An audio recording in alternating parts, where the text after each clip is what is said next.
আপনার current bill অনেক বেশি এসে পড়ছে কিন্তু কম আসার কথা ছিল, তাই না? কিন্তু এখন মানে খুব বিপদে পড়ছেন যে কি করবেন। এর জন্য আপনার মানে যে দরখাস্তটা লেখা প্রয়োজন সেটা হয়তো বা লিখতে পারতেছেন না। সেটা কিভাবে লিখবেন? মাত্র 1 মিনিটে এআই এর মাধ্যমে মাত্র ভয়েস দিবেন, আপনার সেটা তৈরি করে দিবে। তো এর জন্য আপনার চ্যাট জিটিপি ওপেন করে নেবেন, তারপরে আপনি সেখানে বিস্তারিতভাবে বলবেন।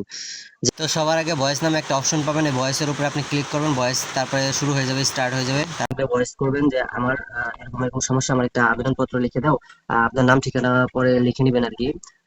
এটা চাইলে আপনি প্রিন্ট আউট করে বাইরে বাইরে করতে পারেন। তো এখানে সর্বপ্রথম আপনি ভয়েস দিবেন।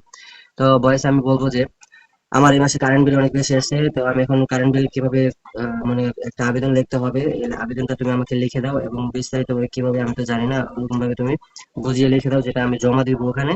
জমা দেওয়ার পরে যে আমার এটা সমাধান হয়, এর জন্য তুমি আমাকে একটা সুন্দর করে আবেদনপত্র লিখে দাও। তো এই যে এখান থেকে মনে করেন যে আপনি ই করে দিবেন, তো এই যে একটু লোডিং হওয়ার পরে যে আপনি লিখে দিব, এই যে একটা ফরম্যাট লিখে দিচ্ছে, এখানে আপনি চাইলে প্রিন্ট আপ করে এটা কপি করে বের করতে পারেন। আপনার নাম ঠিকানা সবকিছু দিবেন, আপনার যে সমস্যাগুলো, যে আমার কারেন্ট বিল বেশি আসছে, এগুলো সবকিছু হিসাব কিতাব, আপনার মিটার যেখানে যা আছে সবকিছু স্টেপ বাই স্টেপ বুঝিয়ে দিবে। আপনি শুধু কি করবেন, কপি করে কম্পিউটার প্রিন্টার দিয়ে বের করুন, অথবা আপনি নিজে লিখে তারপরে ওই দরখাস্তটা ওই অফিসে যা জমা দিতে পারবেন। তো আরো বিস্তারিত জানা থাকলেও কি এখান থেকে ভয়েস কলেও সবকিছু বলে দিবে। এখানে আপনার মনের মতো আপনি বললেও তো সেটা সেভাবে তৈরি করে দিবে, সাজিয়ে গুছিয়ে লিখে দিবে। অনেকে আসলে সাজিয়ে গুছিয়ে লেখা লিখতে পারে না, মানে মনের কথা এখানে প্রকাশ করতে পারে না, সেটা ওই অনেক সুন্দর করে লিখে দেবে, যেটা দেখলে আপনার পছন্দ হয়ে যাবে। তো এর জন্য বলি কি যে চ্যাট জিপিটির মাধ্যমে আপনার এই দরখাস্তটা লিখে নিতে পারবেন। তো ভিডিওটি যদি ভালো লাগে, একটু হেল্পফুল হয়, তাহলে আপনি অবশ্যই লাইক সাবস্ক্রাইব করবেন, পাশে থাকবেন।